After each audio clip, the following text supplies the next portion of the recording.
बोलो आनंद कंद भगवान की, सद्गुरुदेव भगवान की, गीता माता की, गायत्री माता की, गंगा माता की, गोवर्धन महाराज की।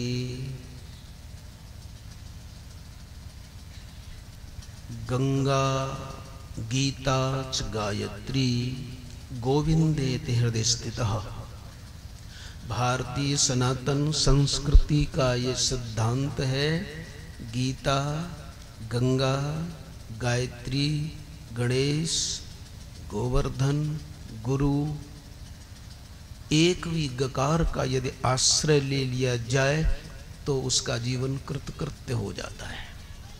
गीता का आश्रय हो, गायत्री का आश्रय हो, गंगा का आश्रय हो, गोविंद का आश्रय हो, गोवर्धन का आश्रय हो, गुरु का आश्रय हो, एक भी गकार। और उसके साथ ही साथ कहा गौ, और गौ का मतलब है संपूर्ण उपनिषद। गौ का एक अर्थ होता है श्रुति। आपने ये सुना होगा कि गौ में कितने करोड़ देवता हैं? 33 करोड़ है ना। अच्छा, और हमारी श्रुतियों में किसका वर्णन है? सभी देवताओं का वर्णन है कि नहीं? माँ साहब आप आगे आ जाओ, यहाँ आ जाओ, दूर पड़ गए। अच्छा चलो ठीक है। देखो पढ़ाने वाले भी पीछे भाग रहे हैं। बोलो सच्चिदानंद भगवान की। तो जैसे गौ माता में 33 करोड़ देवता हैं, वैसे गौ का मतलब श्रुति, उपनिषद, वेद सबका प्रतीक है गौ। तो गोविंदेति हृदय स्थितः, एक भी गकार का आश्रय ले लिया जाए। और जिन कृपामयी भगवत गीता का हम और आप आश्रय ले रहे हैं, उसका वक्ता बड़ा अद्भुत है। जब उपदेश करता है तो वो गुरु हो जाता है। उपदेश कर रहे हैं तो गुरु हैं। कृष्णम वंदे जगत गुरु। और जब रथ की बागडोर संभालता है, रथ हाँकता है, तो वो नौकर है। जब रथ चला रहे हैं तो नौकर है कि नहीं? तो ये हमारा गुरु भी है और हमारा नौकर भी है। कितनी बड़ी बात है। चाचा जी के पैर छू लो, बहनोई के पैर छू लो, साहब बहुत अच्छी बात है। लेकिन बहनोई यदि साले के पैर छुए और चाचा भतीजे के पैर छुए, है ना चमत्कार? लौकिक दृष्टि से आप देखें तो भगवान कृष्ण साले हैं और अर्जुन बहनोई हैं। बहनोई के चरण यदि साले छूले तो लगता है, चलता है, कोई सहजता है बिल्कुल। और यदि बहनोई साले के छुए तो चमत्कार है कि नहीं है? तो अर्जुन कोई साधारण अधिकारी श्रोता नहीं है। बहनोई होते हुए भी चरण छूता है, देहाध्यास नष्ट हो गया है। तो भगवान श्री कृष्ण, भगवान का उपदेश उसकी समझ में आएगा जो देह से थोड़ा ऊपर उठेगा। और ये निश्चित बात है, नहीं उठेगा तो यहां आ जाएगा तो उठता चला जाएगा, ये निश्चित बात है। क्योंकि जहां ज्ञान होता है वहां देहाध्यास अपने आप नष्ट हो जाता है। आपको मैं याद आ गया, तुरंत याद रहे न रहे, इसलिए भगवान श्री कृष्ण कहते हैं कि हमारे और अर्जुन के इस संबंध को, हमारे और अर्जुन के इस संवाद को जो कोई सुनेगा, गाएगा और सर्वत्र प्रचार करेगा, उसके द्वारा मैं ज्ञान यज्ञ से पूजा जाऊंगा। चमत्कार कर दिया साहब। 28 प्रकार के यज्ञों का वर्णन है गीता में 4थे अध्याय में। लेकिन सबसे श्रेष्ठ है ज्ञान यज्ञ। हर्रा लगे न फिटकरी, प्रचार करो गीता का। भगवान कह रहे हैं कि ज्ञान यज्ञ के द्वारा मैं पूजित हो जाऊंगा। न सामग्री लाने की जरूरत है, न पंडित जी बुलाने की जरूरत है। अन्यथा मत लेना। हाँ, मत ये छोड़ो कि ABCD पढ़ना छोड़ दो और फिर LOV लब हो गया। अरे वो पहले L भी पढ़ना पड़ेगा, O भी पढ़ना पड़ेगा, B भी पढ़ना पड़ेगा और E भी पढ़ना पड़ेगा। हाँ, तो कहने का तात्पर्य ये द्रव्य यज्ञ में द्रव्य लगाना पड़ेगा। लेकिन भगवान श्री कृष्ण कह रहे हैं मेरी गीता का तू केवल प्रचार कर, सुन, कह, तेरे द्वारा मैं ज्ञान यज्ञ से पूजा जाऊंगा और संसार में ज्ञान के बराबर कोई भी पवित्र वस्तु नहीं है, न थी न होगी। नहीं ज्ञाने न सदृशम पवित्रम यह विद्यते तत्स्वयं योग संसिद्धि कालेनात्मनि विन्दते। चौथा अध्याय 38वां श्लोक श्रीमद् भगवद गीता। सबसे पवित्र क्या है? ज्ञान। क्या है ज्ञान? पवित्र। पवित्र क्या होता है? पवित्र में पविधन त्र, ये 3 अक्षर है ना, उसमें पवि एक शब्द है और त्र एक शब्द है। पवि माने वज्र।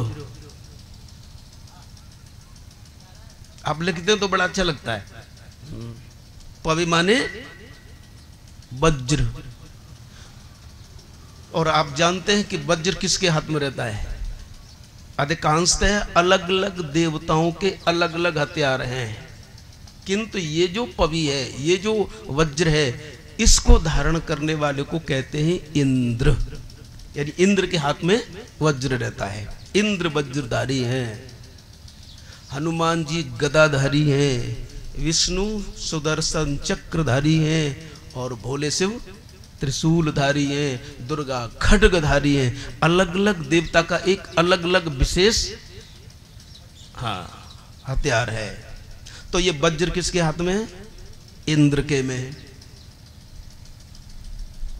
और इंद्र के हाथ में ये जो पवि आया है, ये जो इस वज्र से, इस अपने हथियार से इंद्र ने किसको मारा था? वृतासुर को। ये बात ऋग्वेद में आई है, मत सोचो को वैसे ही गए हुए हैं। ऋग्वेद, भागवत और गीता से सामंजस्य देखिए। तो पवि माने वज्र, किसके हाथ में है? इंद्र। और इंद्र के 2 अर्थ होते हैं।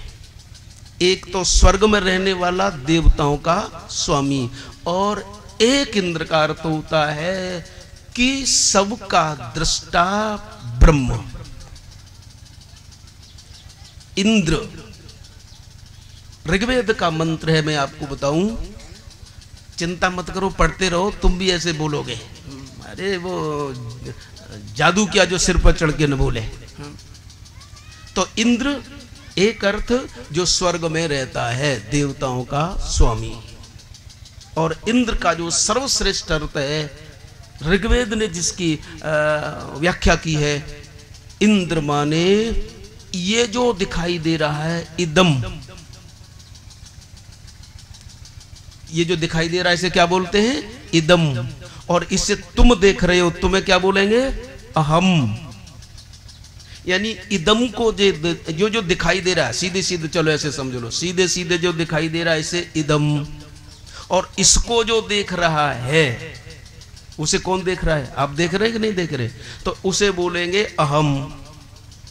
ये जो दिखाई दे रहा है प्रपंच यानी जगत माने इदम, और इसको देखने वाले तुम। तो ये जो दिखाई दे रहा है ये दृश्य, और इसको जो देख रहा है उसे कहते हैं दृष्टा। तो वो तुम क्या हो? दृष्टा। तो इंद्र का मतलब है कि संपूर्ण प्रपंच का, दिखाई देने वाले का, न दिखाई देने वाले का जो दृष्टा है। और सबका दृष्टा कौन है? आप तो इसके दृष्टा हैं, लेकिन आपका भी दृष्टा कौन है? सब कर परम प्रकाशक जोई राम अनादि अवधपति। और ऋग्वेद के अनुसार इंद्रो मायावी ही पुर रूप ईयते, वह देवताओं का जो इंद्र है, देवताओं को जो राजा है, वही हम उसे सबका दृष्टा, अस्य दृष्टा इति इंद्र, यानी वो सबका दृष्टा है। और इसको यदि आप उपनिषद की भाषा में कहो तो साक्षी चेता केवलो निर्गुणश्च, कि वही सबका साक्षी है, वही सबका दृष्टा है। तो दृष्टा माने इंद्र, इंद्र माने दृष्टा, इंद्र माने ब्रह्म। तो इंद्र का मतलब हुआ क्या? भगवान परमात्मा, ब्रह्म परमात्मा भगवान इंद्र। तो पहले तो उसकी दृष्टि से चलो जो स्वर्ग का राजा है, क्योंकि बात किसको लेकर चल रही है? पवित्र।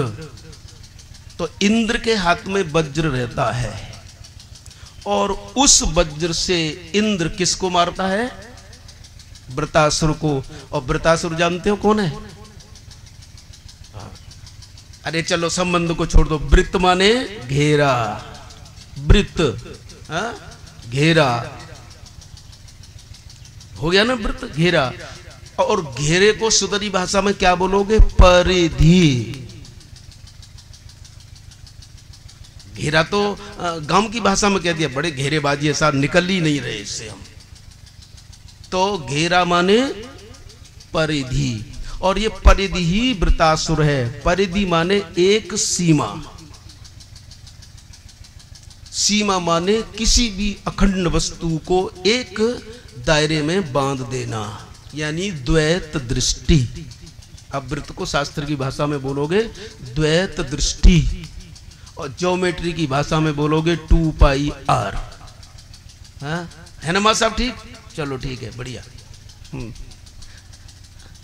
देखो एक मुझे बात याद आ गई, चलो आपको सुना दूं, फिर ध्यान रखो, क्योंकि ये तो कभी कभी तार लग जाए।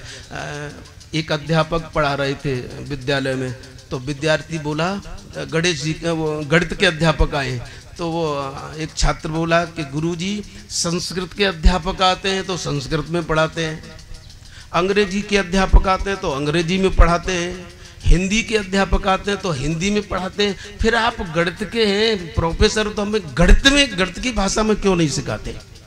तो वो अब अध्यापक बोले 3-5 मत कर, चल यहां से 9-2-11 हो जा। हो गई गणित की भाषा, 3-5 मत कर यहां से। तो कहने का मतलब ये जो हमारा अध्यात्म है इसमें सब भाषाएं, यदि को मैं झूठ बोल रहा हूं तो उपनिषद उठा के देखो, तस्य भाषा सर्वमिदं विभाति। आप जो विचार सागर पढ़ते हो ना, बहुत अच्छा किया है उनके राइटर ने, क्योंकि हम और आपको उपनिषद पढ़ने का मौका नहीं मिलता, नहीं तो वही सूत्र है उसमें, तस्य भाषा सर्वमिदं विभाति। तो आ जाइए वहां, नहीं तो जन कहां चले जाएंगे, कहां जाना था कहां चले जाएंगे। तो पवित्र, तो ये पवि वज्र किसके हाथ में? इंद्र के में। क्यों है? क्योंकि इंद्र उस वज्र से वृतासुर को मारते हैं। और वृतासुर का अब अर्थ समझ गए होगे, घेराबाजी। घेरा है ना, परिधि, एक सीमा में साफ, द्वैत दृष्टि। और ये वृतासुर कैसे भी नहीं मर रहा था, ये द्वैत दृष्टि कैसे भी नहीं मर रही थी। आप भागवत में इसका देखेंगे, बोले बहुत जोर लगाया, बहुत जोर लगाया, लेकिन साहब सबको खाता जा रहा है, सबको खाता जा रहा है, पृथ्वी से लेकर आकाश तक बढ़ा और सबको अपने मुंह में खाता जा रहा है। बोलो द्वैत दृष्टि सबको खा रही है कि नहीं खा रही? ब्रह्मा तक को खा रही है, ये द्वैत दृष्टि सबको खा रही है, कैसे भी मर नहीं रहा। अब कैसे भी नहीं मर रहा, तब भगवान नारायण ने उपाय बताया कि आप दधीच ऋषि के पास जाओ, वे यदि अपनी अस्थि दे दें। थोड़ा सावधानी से सुनोगे, और सुन रहे हो, बहुत अच्छी बात है। हाँ। क्योंकि वैसे बिना ऐसे सीखे होगा भी कुछ नहीं है, ये भी बात है।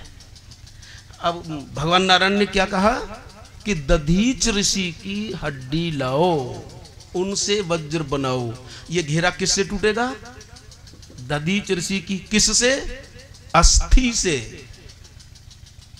ये हमारे जो उपनिषदों की और वेदों की कथाएं ऐसे ही नहीं है, ये तो लोगों ने बदनाम कर रखे हैं अब हमारे ग्रंथ। इसीलिए हम आपसे ये निवेदन करते हैं कि इनका शास्त्रीय प्रचार होना चाहिए। तो दधीच, भगवान नारायण ने क्या? दधीच ऋषि के पास जाओ। क्या और ऋषि नहीं था जिसके लिए कह सकते थे? तो ये किसकी हड्डियों से मरेगा? दधीच। इनका उपनिषद में भी नाम आया है, वेदों में भी नाम आया है साहब। तो दधीच ऋषि की अस्थि से मरेगा। अब दधीच का अर्थ समझना पड़ेगा।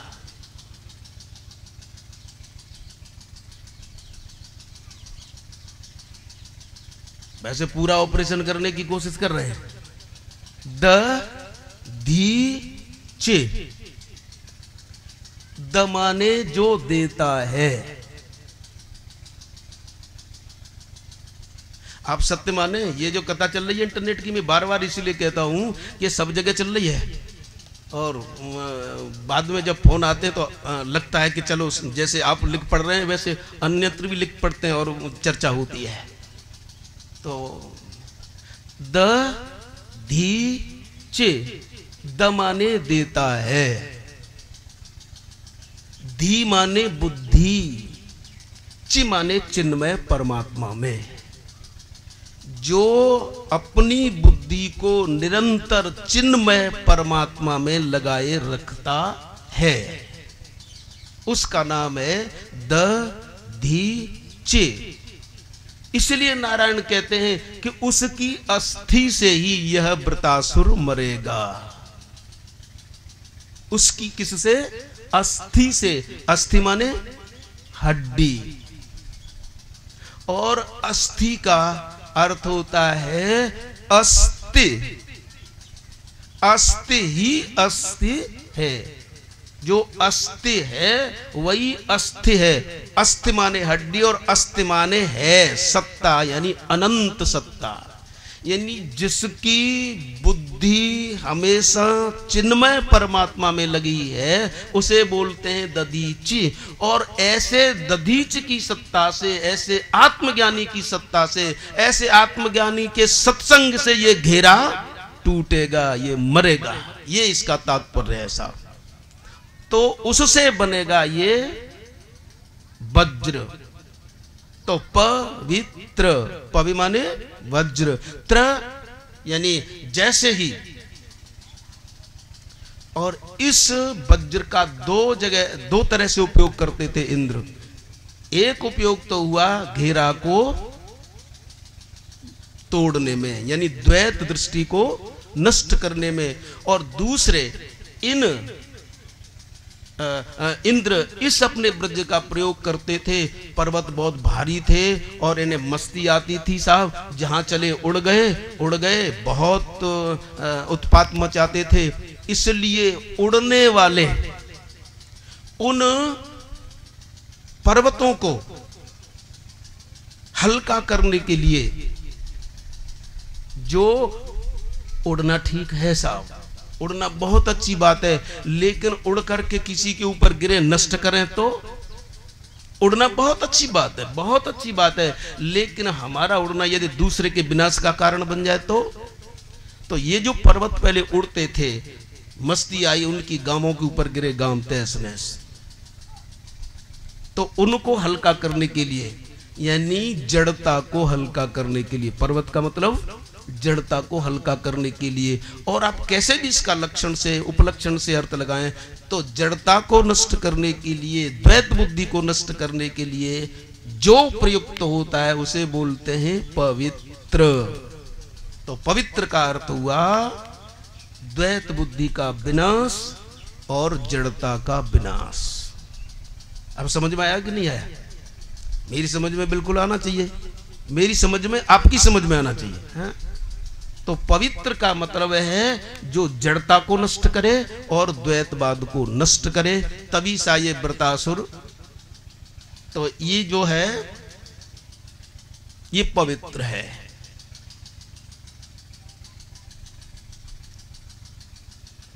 तो ऐसा, अब आप वहीं आ जाइए। नहीं ज्ञानेन सदृशम पवित्र मिह विद्यते। ज्ञान के समान कोई पवित्र वस्तु नहीं है, कोई भी पवित्र वस्तु नहीं है ज्ञान के समान। अब आ जाओ, अब यहां से फिर आगे चलते हैं। आओ पाठ करें 7वां अध्याय 19वां श्लोक। और भगवान के स्वरूप और संबंध दोनों का भाव में चिंतन करें कि जब वह परमात्मा हमें उपदेश करता है तो हमारा गुरु बन जाता है, जब हमारे रथ को हाँकता है तो वह हमारा नौकर बन जाता है। उसे गुरु बनने में भी कोई परहेज नहीं है और नौकर बनने में भी कोई परहेज नहीं है, जो ऊंचाई और नीचाई दोनों में तटस्थ है।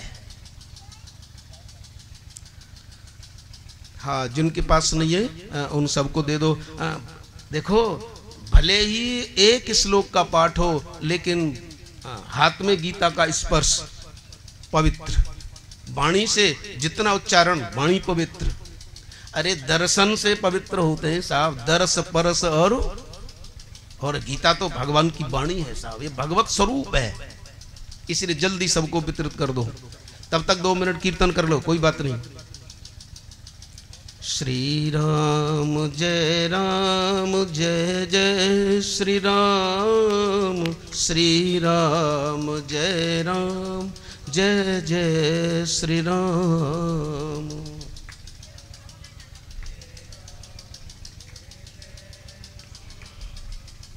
श्री राम श्री राम जय जय श्री राम, श्री राम जय जय श्री राम।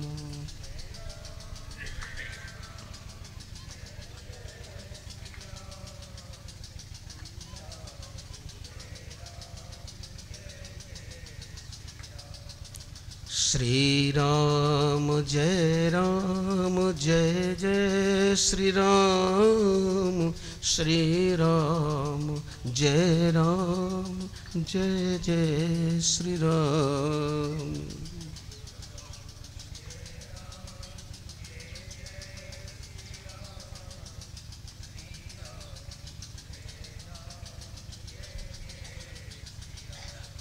जय जय श्री राम, जय जय श्री राम, जय जय श्री राम। आइए पाठ करें। बहूनां जन्मनामन्ते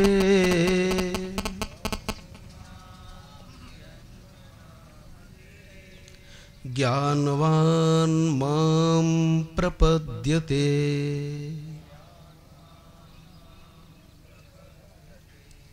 वासुदेवः सर्वमिति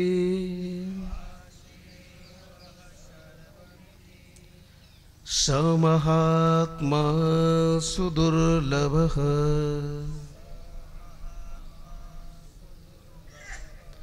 बहूनां जन्मनामन्ते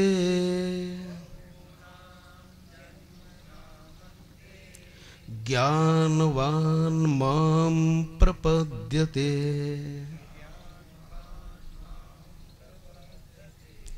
वासुदेवः सर्वमिति स महात्मा सुदुर्लभः।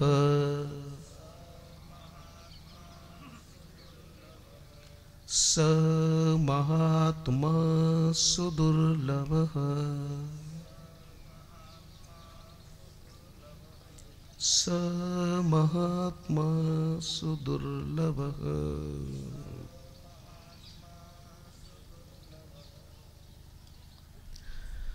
बहूनां जन्मनामन्ते ज्ञानवान् मां प्रपद्यते। वासुदेवः सर्वमिति स महात्मा सुदुर्लभः। सरलार्थ करते हुए भगवान श्री कृष्ण अपने परम कृपा पात्र भक्त अर्जुन से कह रहे हैं, हे अर्जुन, बहूनां जन्मनामन्ते, बहुत से जन्मों के अंत में, ज्ञानवान मां प्रपद्यते, ज्ञानी मेरा भजन करता है, और भजन करने के बाद वासुदेवः सर्वमिति, हर जड़ चेतन वस्तु को वासुदेव के रूप में देखता है।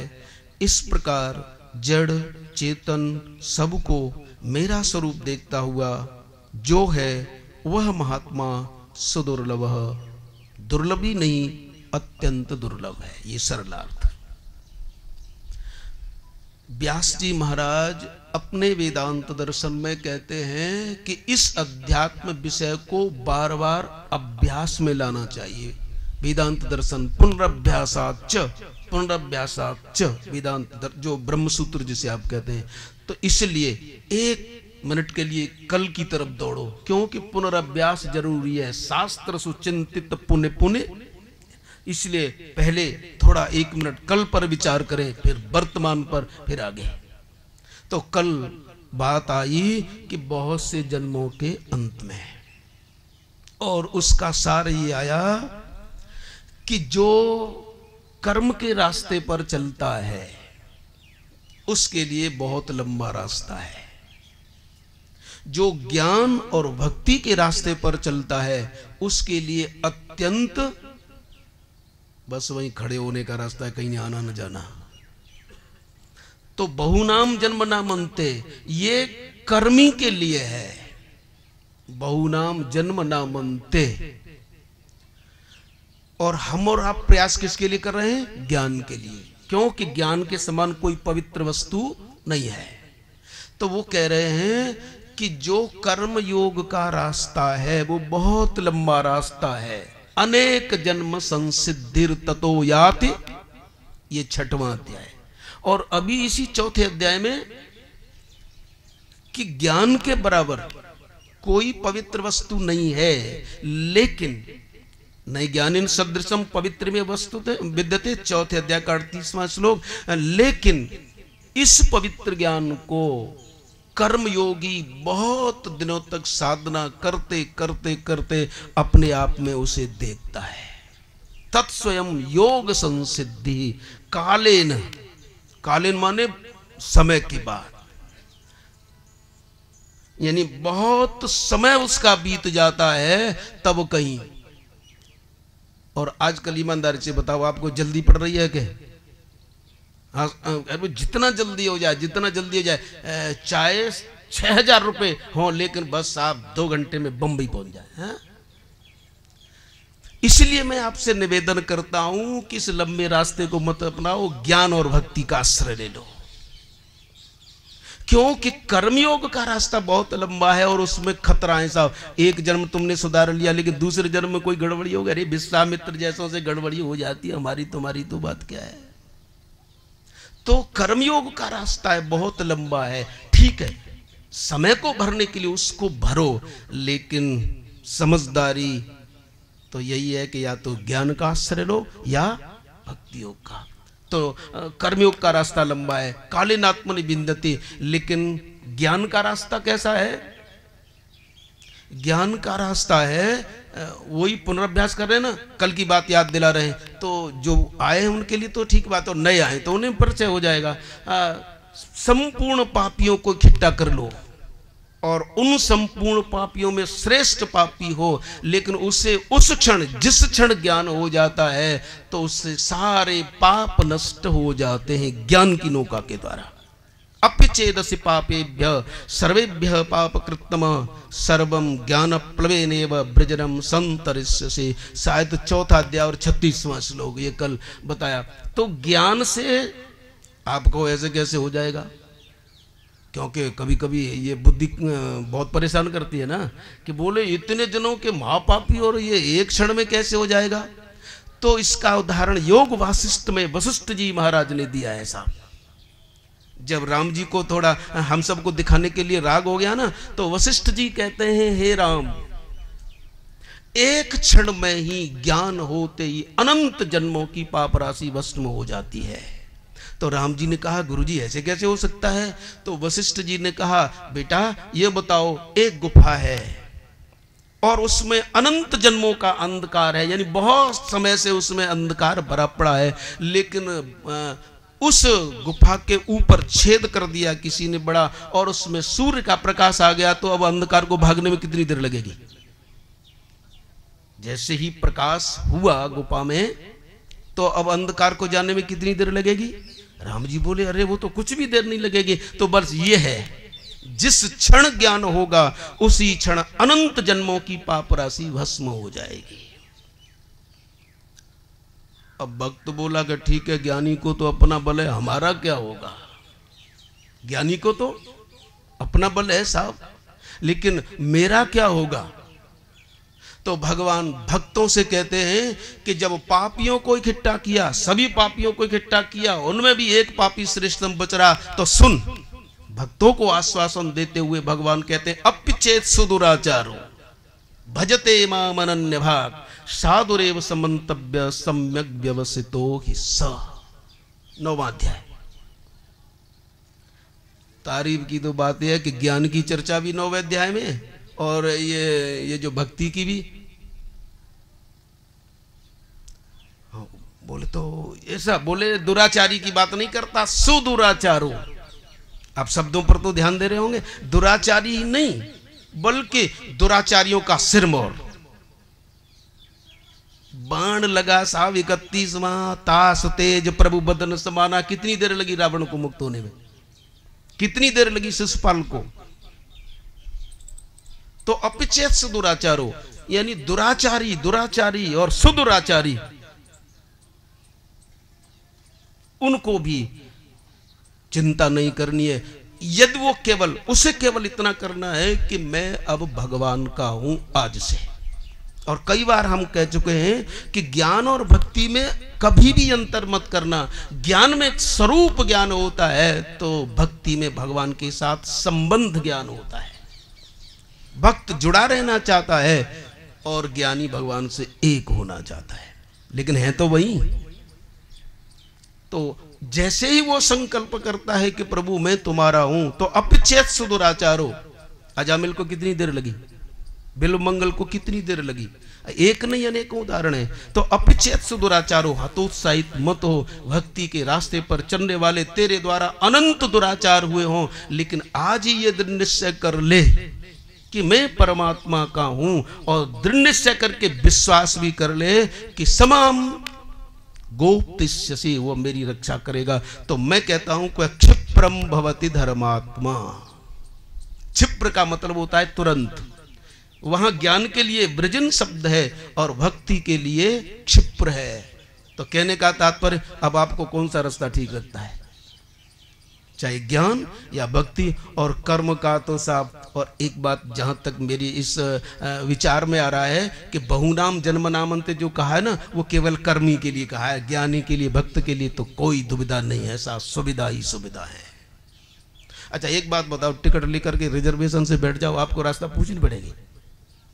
चाहे रेल का रिजर्वेशन हो, चाहे हवाई जहाज का रिजर्वेशन हो, चाहे किसी का, पूछनी तो नहीं, केवल टिकट ले लो। और वो टिकट क्या है कि मैं भगवान का हूं और भगवान मेरे हैं। और ज्ञान की दृष्टि से जो परमात्मा है वही मैं हूं, और परमात्मा को माया परेशान नहीं करती तो मुझे भी परेशान नहीं कर सकती। इसलिए ज्ञानी को ब्रह्मनिष्ठ होना पड़ता है और भक्त भगवत परायण होता है। बस इतना सा अंतर है। अब इसे आप अंतर समझो, जो समझो आपकी मर्जी, लेकिन ज्ञान भगते नहीं कछु भेदा। अब कह रहे हैं कि बहुनाम जन्म नामंते ज्ञानवान माम प्रपद्यते। बहुत से जन्मों के बाद कर्मयोगी ज्ञानी होता है।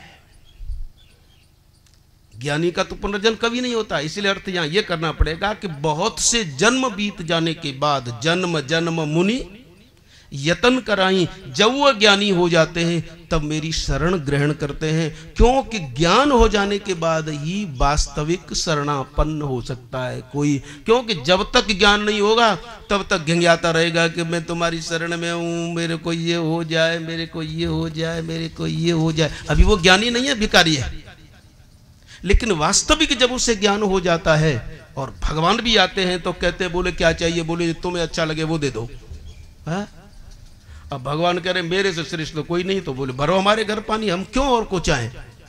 तो जो तुम्हारे घर पानी भरने के लिए तैयार है उसे छोड़कर जो तुम्हारे स्वरूप का साक्षात्कार है, जो तुम ही वह हो, अरे इसलिए उमा राम स्वभाव जे ही जाना का मतलब, यानी जिसे परमात्मा का बोध हो जाता है उसके द्वारा भजन किए बिना रहा नहीं जाता। ज्ञानवान माम प्रपद्यते। इसलिए भिखारी के द्वारा भजन नहीं होता। और आप शायद विश्वास तो करते होंगे, ये कर्म का रास्ता बहुत बुरा है साहब। और मैं क्या कहूं, भगवान ने इन कर्मियों को बड़ी गाली दी है, अविपस्सित का है, बोले मूर्ख, अंधे, देखते नहीं। अब हमारी तुम्हारी तरह गाली थोड़ी देंगे भगवान। मूढ़ हैं, मूर्छित पड़े हैं, अपिपश्यत, बुद्धि रहित हैं। लेकिन ज्ञानी और भक्त के लिए क्या कहा? ज्ञानी तो आत्मवेव में मतम। देखो हमारी भारतीय संस्कृति में दो विशेष कवि हुए हैं, भारवी और दंडी। और इसके बाद कालिदास को तो आप जानते हैं ना, कालिदास का। तो एक बार ऐसा हुआ कि भारवी और दंडी, इन दोनों की चारों तरफ प्रशंसा हो रही थी।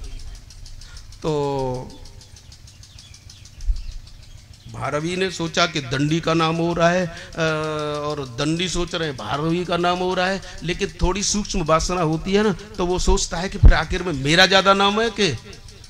तो भारवी ने सरस्वती देवी की उपासना की। सरस्वती देवी आई और सरस्वती से पूछा कि आप ये बताओ, मैं भारवी श्रेष्ठ कवि हूं कि दंडी श्रेष्ठ कवि है? ये एमए की संस्कृत क्लासेज में पढ़ाया जाता है साहब। तो सरस्वती बोली, कबीर दंडी, कबीर दंडी, कबीर दंडी। लो साहब, भारवी पूछ रहे हैं कि मैं श्रेष्ठ हूं या दंडी कवि श्रेष्ठ हैं? तो सरस्वती कहते हैं कबीर दंडी, कबीर दंडी, कबीर दंडी। बोले कवि दंडी, कवि तो दंडी है, कवि तो दंडी है। कहने का मतलब दंडी ही श्रेष्ठ कवि है। और किससे कह रही है? जो पूछ रहा है। अब सामने वाले की क्या स्थिति होगी?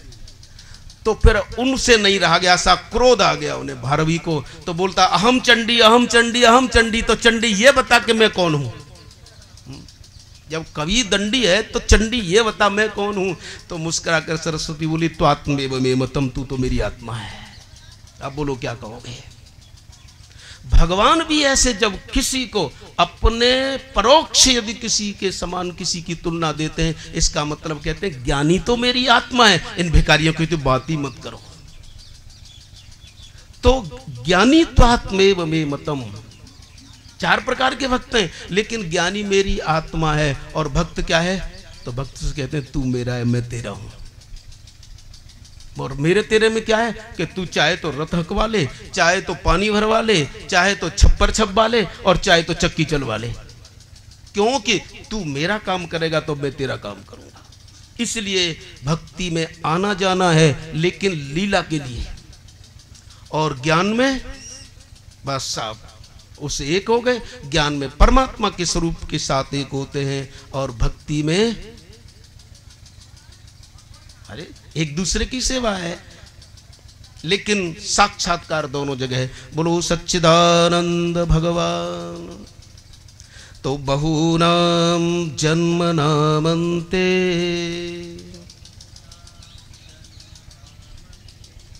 ज्ञानवान माम प्रपद्यते वासुदेवः सर्वमिति स महात्मा सुदुर्लभः।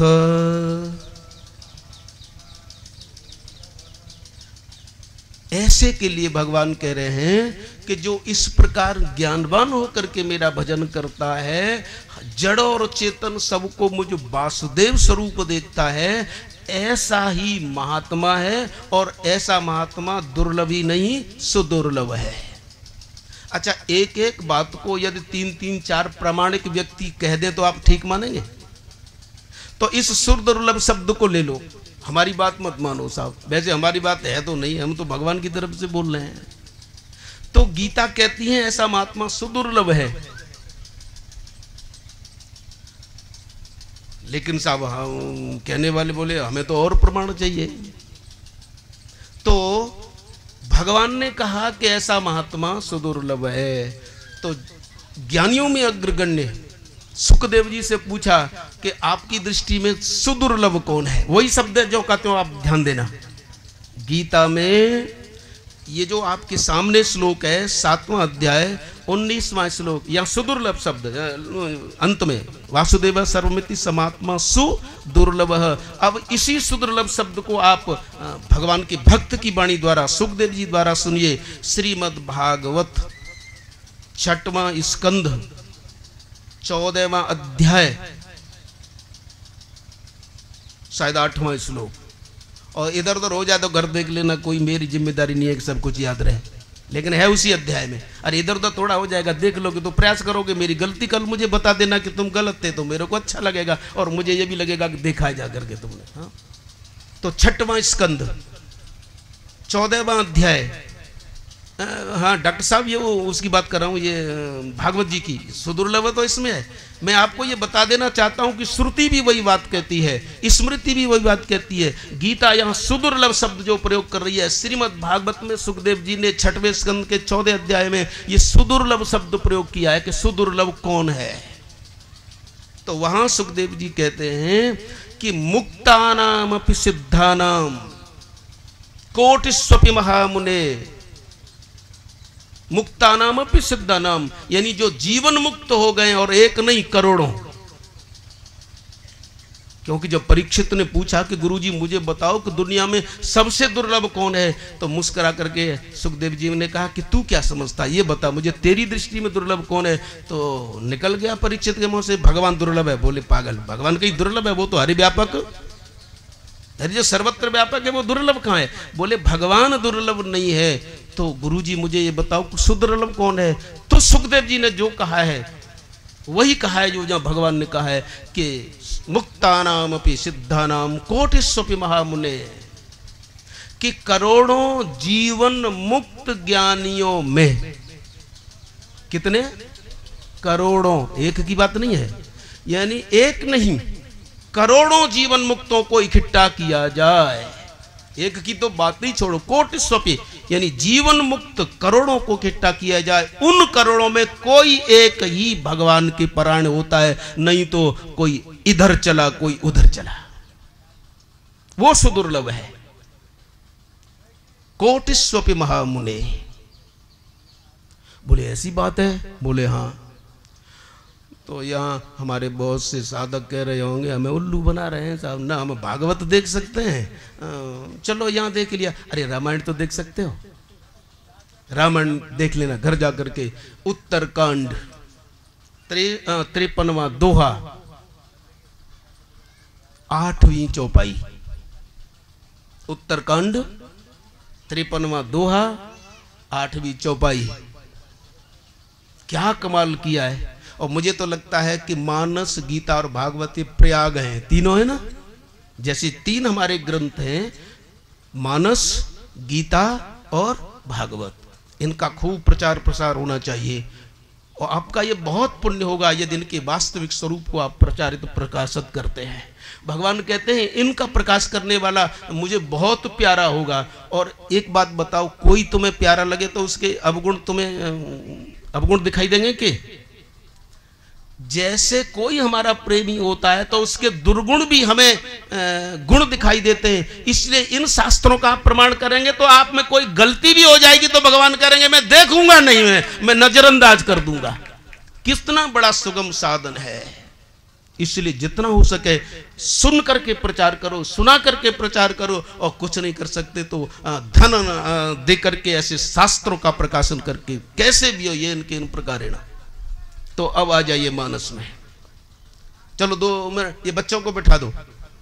श्रीमन नारायण नारायण नारायण,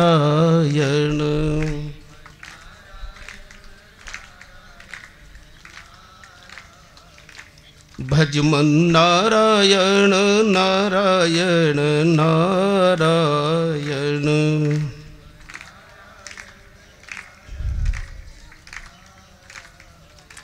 भजमन नारायण नारायण नारायण,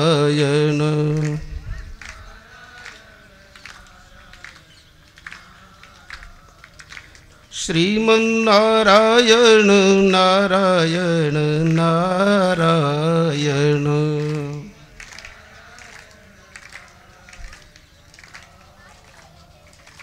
श्रीमन नारायण नारायण नारायण,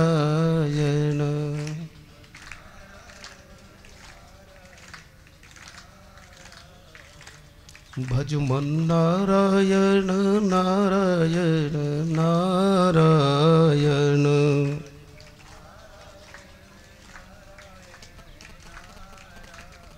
बोलो आनंद कंद भगवान की।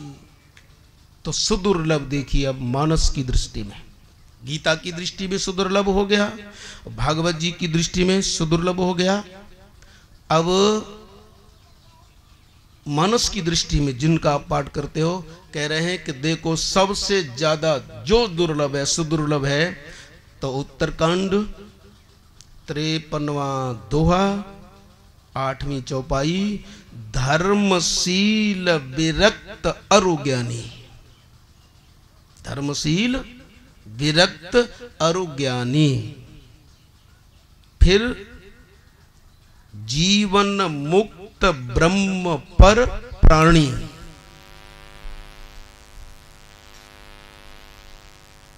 शायद पहला अक्षर लिख लोगे तो तुम्हें वो मालूम पड़ जाएगा। सब धर्मशील विरक्त अरुज्ञानी, जीवन मुक्त ब्रह्म पर प्राणी। फिर आगे कहते हैं इतना हो गया, लेकिन सबते सो दुर्लभ सुर राया। सबते सो दुर्लभ, सुदुर्लभ हो गया। सबते सो दुर्लभ सुर राया, राम चरण रति गत मद माया। दोसा ये है सुदुर्लभ। नंबर 1 धर्मशील भी हो, लिख लो।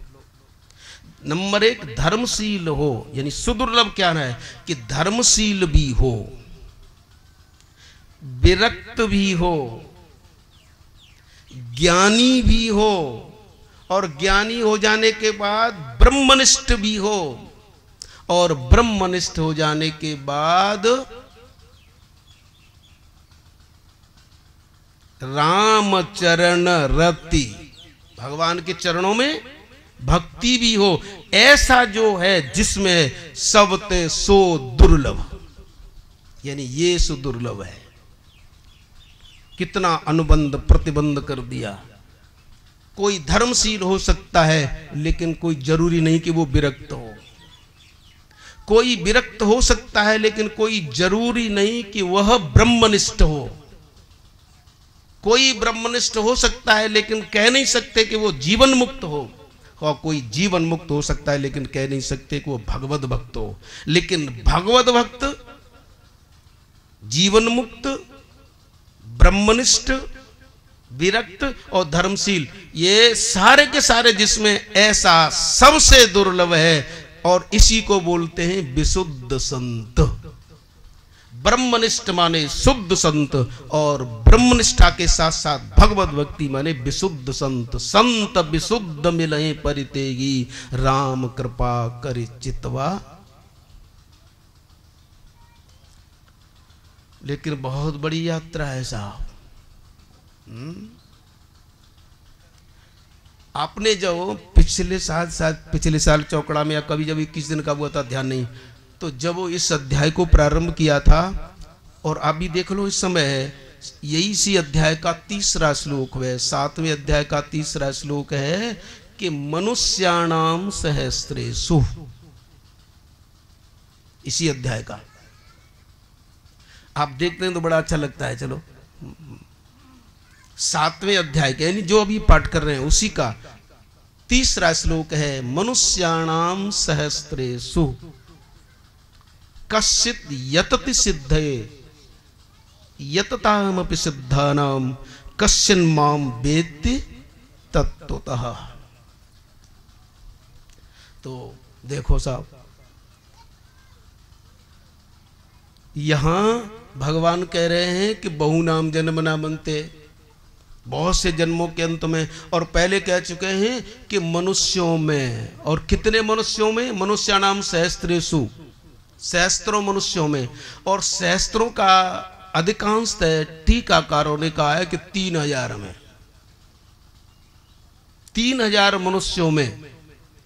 मनुष्य का शरीर मिलना भगवान की करुणा से है, लेकिन मनुष्यत्व भगवान की कृपा से प्राप्त होता है। इतना जरूर ध्यान रखना कि मनुष्य का शरीर तो भगवान की करुणा से मिल गया, लेकिन भगवान जब कृपा करेंगे तब मनुष्यत्व मिलेगा।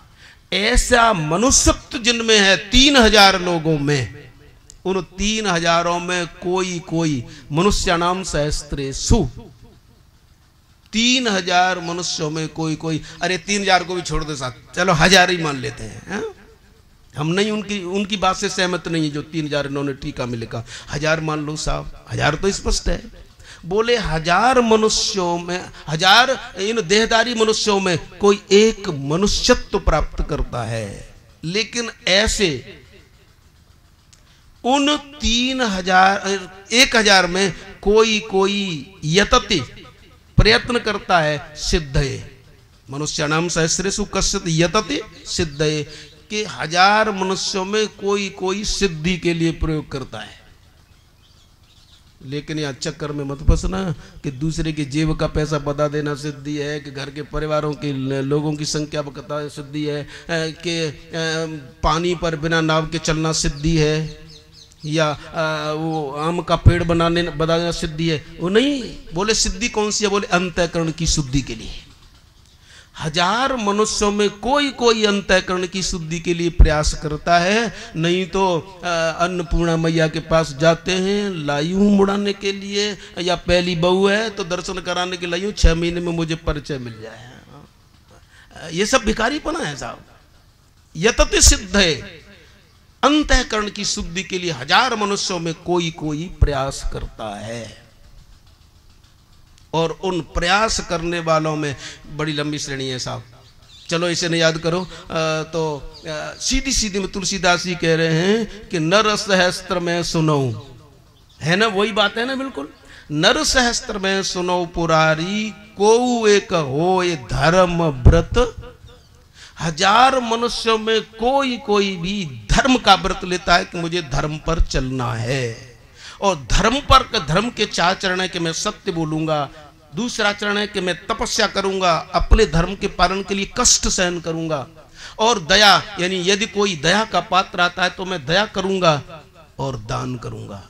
धर्म के 4 चरण हैं, लेकिन उन 1000 मनुष्यों में कोई ये नियम लेता है कि सारा में पालन नहीं कर सकता तो एक चरण का पालन करूंगा कि सत्य बोलूंगा अथवा तप करूंगा। आज तप तो हो नहीं सकता। तप का मतलब है अपने धर्म पालन करने के समय जो कष्ट आएगा मैं उसे सहन करूंगा। तो ऐसा 1000 में कोई सत्य तपते अदान, तो नर सहस्त्र में सुनो पुरारी।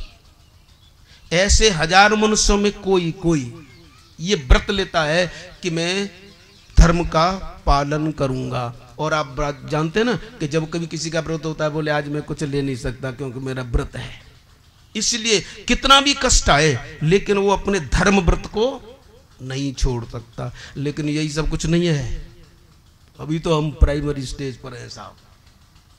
लेकिन इतना निवेदन है, प्राइमरी स्टेज मत छोड़ना कि धरती कोई छोड़ दो, कहां रहोगे, रहना तो वहीं पड़ेगा। इसलिए धर्म का पालन जरूरी है, लेकिन धीरे धीरे बढ़ते जाओ। तो धर्म का उसने व्रत ले लिया कि धर्म का मुझे पालन करना है। इसके बाद फिर धर्मशील होना बड़ा मुश्किल है। धर्मशील का मतलब है कि जिसका स्वभाव ही धर्म का पालन करना है। गंगा जी में आप नहा रहे हो, कोई बिच्छू आया, सोचा कि निकाल दो इसे, आपकी उंगली में उसने काट लिया, वो बार बार आपको काटता है, आप बार बार उसे निकालते हैं, और आपसे कोई पूछता है कि ये तुम्हें बार बार काटता है तो आप इसे क्यों बार बार निकालते हैं? बोले ये अपना स्वभाव नहीं छोड़ता तो मैं अपना स्वभाव नहीं छोड़ता। ये है धर्मशील। कितना भी कष्ट आए लेकिन अपने धर्म को न छोड़ना, ये धर्मशीलता है। लेकिन धर्मशीलता यदि आपको वैराग नहीं दे रही है तो बेकार है। धर्मशीलता भी यदि आपको विरक्ति नहीं दे रही है, करना है, बहुत अच्छी बात है, लेकिन ये सब जो कुछ दिखाई दे रहा है थोड़ा इससे आगे भी बढ़ना है। क्योंकि धर्म ते योग, योग ते इसलिए धर्मशीलता के साथ साथ विराग भी होना चाहिए। जब पांडव लोग ये सुनते हैं, प्रथा कुंती जब ये सुनती है कि भगवान धरा पर नहीं रहे, तो बोलो कितनी देर लगी उन्हें संसार छोड़ने में। इसलिए धर्मशील भी हो लेकिन तुरंत विरक्त। कल भी कहा था कि गाड़ी बहुत तेज दौड़े लेकिन ब्रेक भी हो। ये ब्रेक ही विरक्ति है। आपने लिखा होगा, पढ़ा होगा, गाड़ी पीछे लिखता है सावधान पावर ब्रेक, थोड़ा दूरी रखना। इसका मतलब ही है कि दूरी रखना विरक्ति। तो विरक्ति विरक्ति ही सब कुछ नहीं है, क्योंकि कभी कभी लोग विरक्ति को भुनाने लगते हैं साहब संसार के लिए। कांच किरच बदले थे, ठीक है त्यागी जी, ऐसा ही है ना? ठीक है, तो बढ़िया है साहब, मोहर लग गई। कभी कभी लोग कहते हैं कि मैं विरक्त हो गया, लेकिन वो विरक्त हो जाए तो कोई जरूरी नहीं कि विरक्त हो जाने के बाद उसे ज्ञान हो गया हो। इसीलिए कहते हैं कि विरक्ति के साथ साथ क्या होना चाहिए? नंबर 1 धर्मशील, नंबर 2 विरक्त, तीसरा ज्ञानी।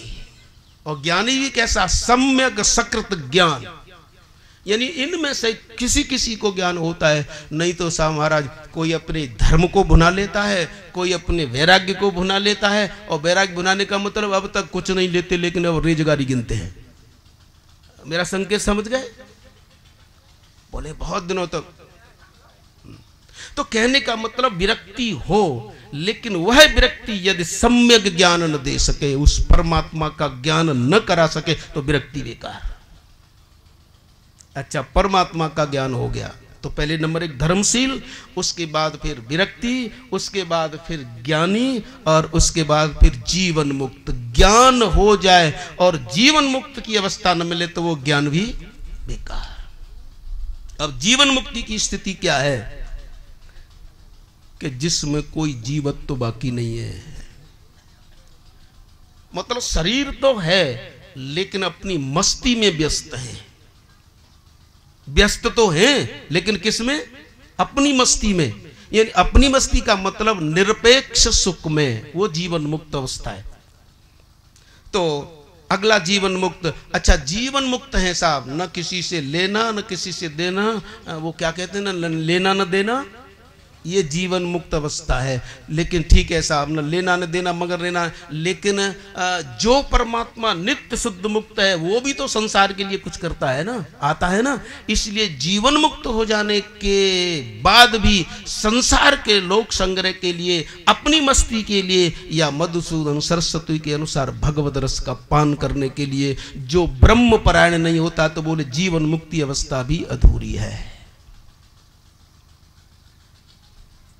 ठीक है साहब, अब ब्रह्म परायण हो गया। लेकिन ब्रह्म परायण 2 प्रकार के लोग होते हैं, एक निर्गुण निराकार को लेकर के, एक सगुण साकार को लेकर के। इसलिए अब ये उस जीवन मुक्त प्राणी की साधक के ऊपर है कि चाहे तो वो निर्गुण निराकार निष्ठ हो जाए या सगुण साकार भगवान में उनकी लीला के लिए अपने जीवन को समर्पित कर दे। इसे ब्रह्म पर कहते हैं। धर्मशील विरक्त और ज्ञानी जीवन मुक्त ब्रह्म पर प्राणी, ये सारी स्थितियां बताई हैं। अब ब्रह्म परायण हो गया। अब ब्रह्म परायण हो गया, वो दो तरह से बताया, एक निर्गुण निराकार, एक सगुण साकार। और इसके बाद भी साफ आगे की जो अंतिम स्थिति है, सब ते सो दुर्लभ सुर राया राम चरण रति, ये सबसे दुर्लभ है। क्योंकि कभी कभी बुद्धि वहां तक नहीं पहुंच पाती और कह सकते हैं कि हम तो पूरा हो गया, क्या किसका भजन करना। माया बहुत सूक्ष्म होती है साहब। और मैं तो यहाँ तक कहता हूँ, हम तुम ना समझों को ज्यादा परेशान नहीं करती, जो कुछ कुछ समझदारी का अभिमान करता उन्हें ज्यादा परेशान करती है।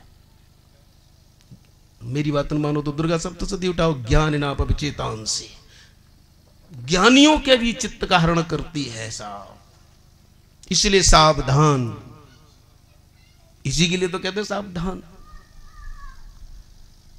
हमें लोग ऊपर बिठा देते हैं, कहीं कथा हो रही तो फिर हम लोगों को बड़ा संकोच होता है, नीचे बैठना पड़ेगा नहीं, बोलो है ना, परेशान करती है माया।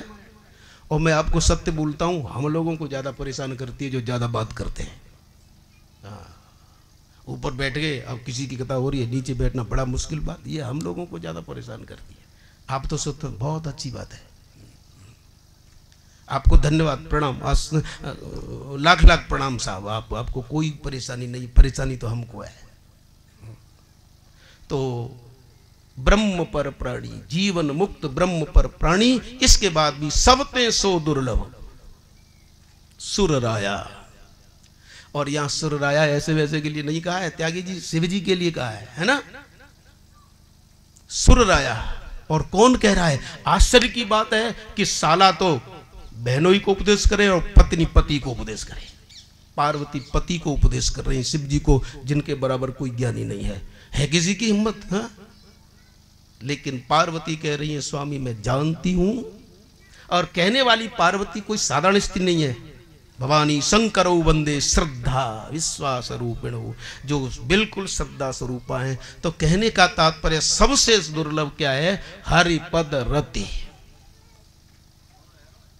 ये जो हमारा ज्ञान है वो फल है, सम दम नियम फूल।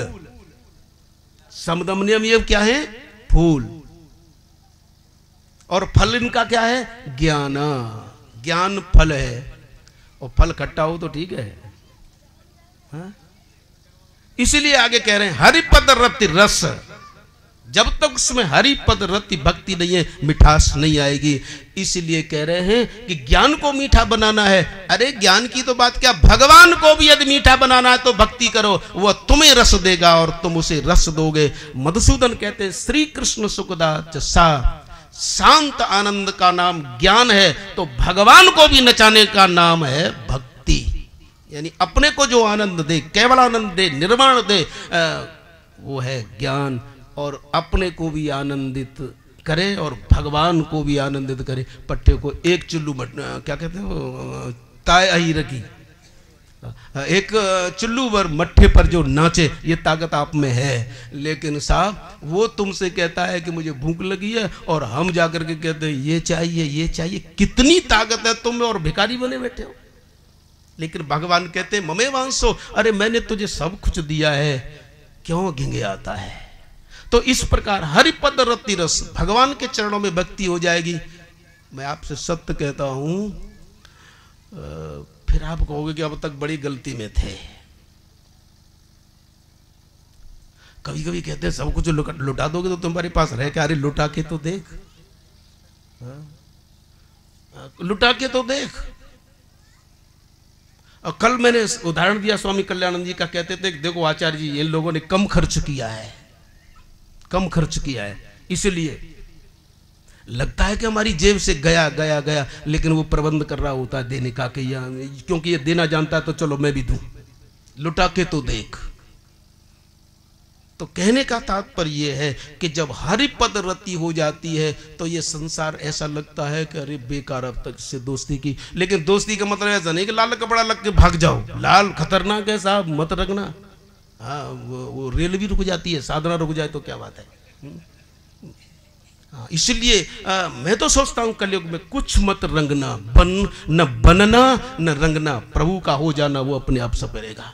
इसीलिए खतर, यहाँ लाल बहुत खतरा की झंडी है कलयुग के लिए। मेरे से तो नहीं संभलेगा, लेकिन हम सब भगवान से प्रार्थना करें कि हे प्रभु, हम गृहस्थ में रहते हुए भी ऐसे रहें कि जैसे जल में कमल रहता है।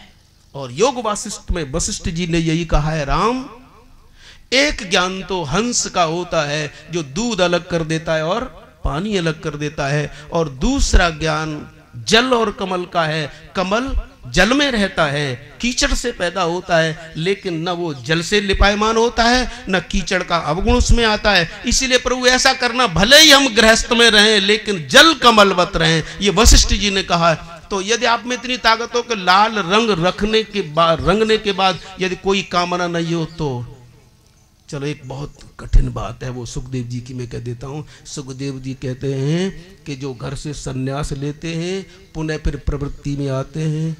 अब मुझे कहने में बहुत संकोच हो रहा है, लेकिन कहना पड़ूंगा। बोले वो कुत्ते के समान है, तो बोलो ऐसा हो जाएगा?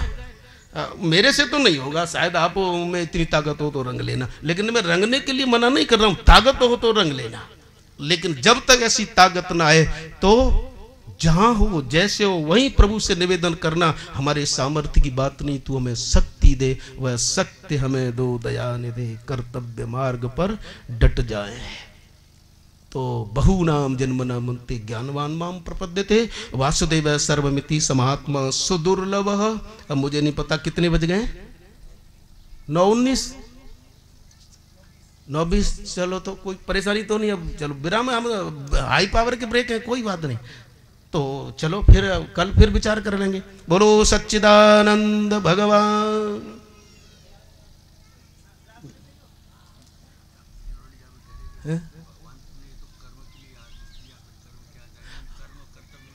रोजाना आते रहो, कुछ न कुछ मिलता रहेगा, कोई परेशानी। कर्म और कर्तव्य सब मालूम पड़ जाएगा। कार्य मिति वेद कर्म, गीता 18वां अध्याय 5वां श्लोक। चलो कर फिर विचार कर देंगे, वो तो सब आ जाएगा। त्यागी जी आते रहो।